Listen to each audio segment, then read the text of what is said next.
So next up will be the Le Joubert Sports and GT race number 1. As they work their way out onto the circuit. The fastest qualifier was in fact Troy Dolenchik. Nice to have him out there again on a 1:08. That is kind of very quick, but then again that is a Janetta 1 MP GS7. Charles Visser finds himself in the Porsche GT3, the 4-litre version. Is the second fastest man out there, and that on a 1:12.308. So Dolenchik in the Janetta is out and out by 2 seconds, the quickest out there of everybody. Nothing much between Charles Visser and Noel Greyling. Between the two of them, just a half a second. Oliver Hintenhaus finds himself the 3rd Class A car on the grid, and then also the 4th car overall, and that on a 1:13.1. Clinton Thorne out there also in Class A, and once again we have the likes of Connor Kilbride that leads out Class B. It's becoming a bit of a regular package at the front end of the field, but then again Connor Kilbride under the NDT banner. Tristan Nobriger from Martin Prince, who's been around for a long time. Martin Pugh as well, and then Andre Brink also in there. So that's some rather competitive cars with some top-class drivers that we've just mentioned there as they work their way around. They're just going to get a little bit more temperature into the tires. The leading Class C car being Eric Solomon. Also been around for a long time is Eric Solomon from Simeon Penev and Gavin Gorman, the leading Class C cars out there. In fact, that's the full Class C field. Then in a Porsche 924T, we see Steve Humble, which is quite surprising. Not accustomed to seeing him further down, but he's the 3rd fastest qualifier in Class D.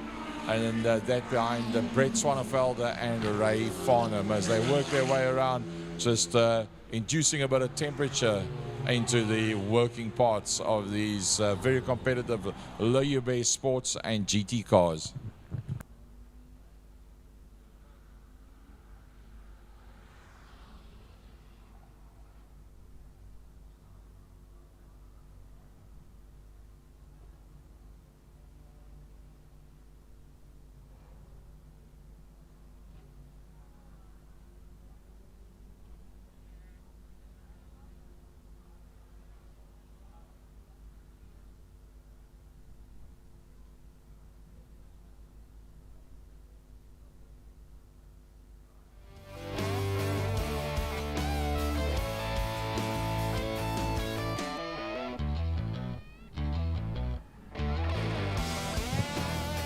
They work their way down the back main. They will slow it all down behind the pace car.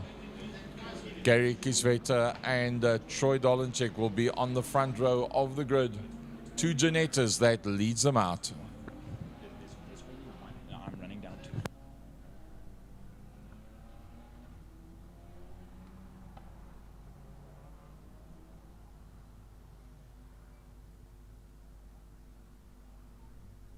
Right, here they come up towards us. Troy Dolenchik leads him out. Oliver Hintenhaus in the Ligier. Charles Visser in the Porsche there on the front row.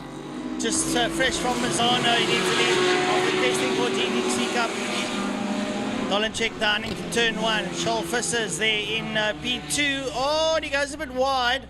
And Greyling goes up on the inside. Noel Greyling, after a long layoff with broken ribs, comes back. But Visser is going to be on him like a bad rash, I can tell you that much. And in the Lotus 7 there is Clinton Thorne, who's mixing it up with the big guys. Oh, and someone goes off. Martin Pugh goes off. He's going to try and come back onto the track. That's one of the old Shelby Can-Ams. As they make their way down up the Tygerberg Straight towards Sarl Sweep. But it's real high-speed action. Well, indeed, it's going to be high-speed action. Wait until this opening lap is done. Look at Gary Kieswetter just blow that Janetta down that back straight. But, man, the fight is going to be on here for 2nd and 3rd. Not Gary Kieswetter. Just Kieswetter there. And then, I don't know. So Troy Dolenchek leading out. It's not Kieswetter, Troy Dolenchek's out there. And then it's Noel Greyling. He's being followed there by Charles Visser. Visser's going to have a look on the inside. There's no space in there. And then it's going to be Clinton Thorne, Oliver Internas in the new Ligier. Internas up on the inside of Clinton Thorne. He goes through. So yeah, they come up towards us. There's Dolenchek. There's Greyling.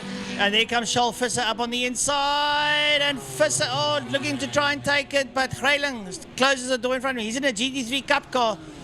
So he's pushing hard. And then the Ligier is Hinternas, Oliver Hinternas. Yeah, so up front it is Kieswetter that's 3.5 seconds ahead of Noel Greyling.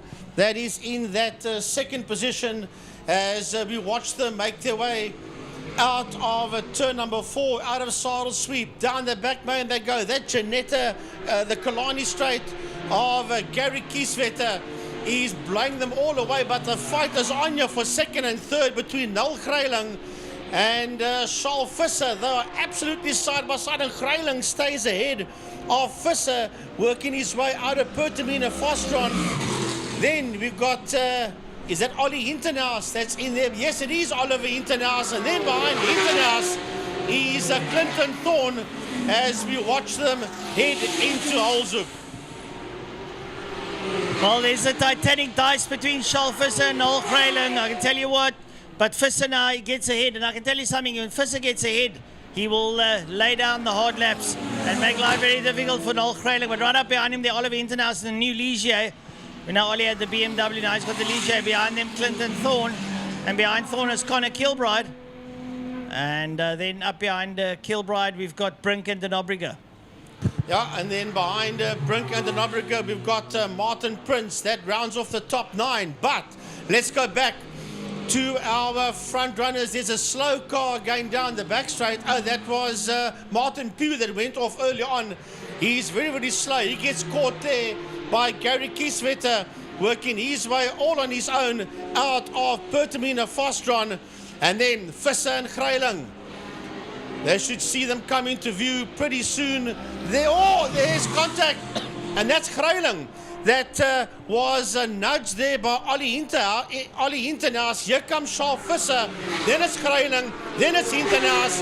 Then it's Clinton Thorne coming through. Then Connor Kilbride is the next man on your screen, followed there by Andre Brink. Right behind him is the Nobriger, and behind him is Martin Prince. That is the top 9. Right up there behind him, it's Joubert. Then it's there's Joubert coming through. Then Gavin Gorman, he's in the Nardi, the VW Nardi Sport, Dardini Sports 2-litre. Pick up here. Oh, going horribly sideways there was Charles Visser. Then up behind him, Noel Greyling, and Hinternaus is giving Greyling a lot of food for thought here. They are literally nose to tail. While I'm watching Ollie Hinternaus, he is shoving that nose of that car of his right under the back end of the Noel Greyling car. Leaders coming down towards us. That is Gary Kieswetter, and he has just done a 111.547 as we watch second place man coming towards us. There's Kieswetter going through the shot. Right behind him is Visser. There is Charles Visser coming through. He's 9.6 behind Kieswetter. Then we've got Noel Greyling, and right behind Noel Greyling, and the car steps out of line. And that is Oliver Hinternaus that turns himself around in Holzhoek. Now Ollie Hinternaus a little bit overzealous there, letting the back end slip out. He's doing himself no favour. He's going to wait for all that traffic to come through, and that's going to drop him way down the order. Yeah, they're all coming through. Andre Brink is coming through. De Nobriger is coming through. Prince is also coming through. Here comes Joubert. He might just join ahead of Joubert, although I don't think so. No, he won't. Joubert comes through. Gavin Gorman, you see in the top of your screen as well. And even Gorman is going to make the move on him. Right, so that's basically the top end of the field there. Coming through there is Clinton Thorne coming through there with Connor Kilbride up behind him. That's Gorman and Penev, and then Farnham coming through there. Right, so where are our leaders? Gone through turn number 1 already, going through holes. As we're going to pick up the leader, he's making his way into Castrol corner, and that is Kieswetter, and heading now towards turn 2 Castrol is Visser. We'll stay on this shot. There we go through. There is Kieswetter coming through, and he'll pick up that yellow-colored Porsche coming towards us now, and that is a Charles Visser. Then we've got a back marker coming through. The next car that will come into your shot there, that is Noel Greiling. And then behind him, we will have Clinton Thorne. But Thorne was 8 seconds behind Greiling when they started this lap. Yeah, no, they work their way through now through the saddle sweep. There goes Greiling. He's making his way down. And here comes your leader now down towards turn number 1 under the Castrol Bridge. It's Gary Kieswetter. We thought it was Troy Dollinger. It was actually Gary Kieswetter. And he's moving along swiftly. He's unopposed in totality. He's quite a distance ahead there of Charles Visser, who now comes under the Castrol Bridge down into holes into turn number 1. So Visser doing well. I wait for the leader. Here he comes up the Joubert straight. He's got Ollie Hinternaas ahead of him that found himself in trouble early on. That is the man that sits out there in P1, 11 seconds behind him. We will pick up. Here he comes. That is a Charles Visser. Right behind Charles Visser is Noel Greiling. Then we have to wait and see where Clinton Thorne is, because that's Greiling going through Castrol corner on your screen. We'll pan back and then we'll pick up. Here he comes. That is a back marker, and going through on him is Clinton Thorne, and Connor Kilbride is right in there, 3.7 seconds behind Clinton Thorne. Right through the Lumsden King down into Damps is Clinton Thorne there with Connor Kilbride passing the slow marker. They work their way through, and the leaders already under the city, coming through on the City of Cape Town Bridge. Car going wide there. Not picking up who that is. So here comes to your shot. Comes your second place man, that is Charles Visser. It's one of the slower cars that went very wide there in turn number 5 in Pertamina Fostron, as we stay here with the Visser working his way out of holes. Then we've got a couple of back markers. He's just nailing a few back markers going into Castrol corner.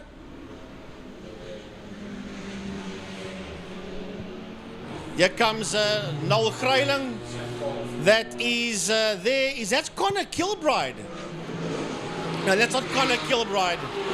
But as the cars work their way through now.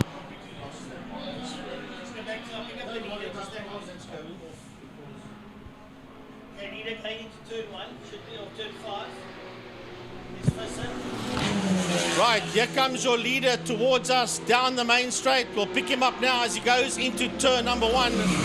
And that is Gary Kieswetter with 2 more laps to go. Kieswetter sitting out there way on his own. He's done a 1:11.547. He is the quickest man out there. Visser crosses the start-finish line now. There is that Porsche of Charles Visser, 14.3 seconds behind Kieswetter. Then Noel Greiling, that's in that 3rd spot coming through as well. He's 7.1 behind Visser. And then we've got Clinton Thorne coming through. And he has got one of the slower cars there behind him. And then we're waiting for Connor Kilbride to come through. There's Connor Kilbride on your shot. Coming through there now is Connor Kilbride. As the rest of the field just circulate. Andre Brink will be the next man coming through. Martin Prince and the rest of the guys as we pick up the leader once again, Francois, coming around to start his final lap. Race leader, Gary Kieswetter. Gary Kieswetter has got this car properly sewn up. This Janetta. That is a long distance car. That's a 24-hour car. That is not a race, sprint race car, but he's got all the power underfoot on that Janetta. and did a 111.5, which is not too shabby. These guys know how to dip below the 110. Shoal Visser works his way through. Visser's done a 115, which is not too shabby either. So too has Noel Grayling. So Noel Grayling sitting up there. There's Visser coming out, and Noel Grayling sitting up behind him. So Noel Grayling going through, and then we wait for the next driver to go through. And here comes Clinton Thorne. He's up behind one of the slower markers. Clinton Thorne going up on the inside there. And there's Clinton Thorne up on the inside. Behind him, Connor Kilbride there in the BMW with the wing on as they work their way through. Well, this is the last lap, and the leader making his way into Pertamina Fostron for the final time, all on his own. He's 17.8 seconds ahead of Shoal Visser, and it's going to be more by the time Gary Kieswetter hits the checkered flag. He comes home first, and second place man is now working his way, Francois, through Fostron corner, heading towards the checkered flag, and that is Shoal Visser. Now, Shoal Visser, fresh out of Mazana, testing Evo GDC Cup, comes over the line there in his new Porsche. Stunning display there. Noel Grayling, brilliant third in that GT3 Cup car. And then we'll wait for Clinton Thorne. He's coming out now out of Pertamina Fostron corner. There he is. And not too far behind him is Connor Kilbride in the BMW. Yeah, we've got a back marker between the two of them, and Connor Kilbride crosses the line. I think it might be Simeon Panev that is one of the back markers. The rest of the field just coming through, finishing their race as we wait for the rest of the field to come through. Andre Brunk, here he comes. He is the next man on the lead lap. That's Andre Brunk, and right behind him is Tristan de Nobrega, and right on his case is Martin Prince. So that is the first Le Joubert Sports and GT race number 1. That was not an easy one to commentate or to.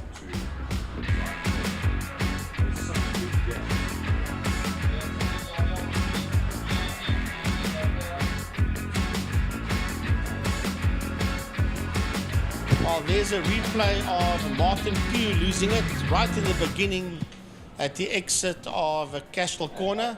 He got himself back on again, but that cost Martin dearly.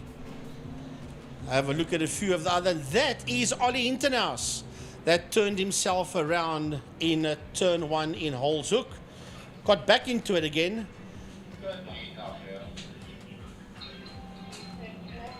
And then just a few cars going in very hot into Pertamina Fostron corner and also in Castrol. But everybody got to the checkered flag except Martin Pugh did not finish, and then Troy Dollarchek and Eric Salomon did not start.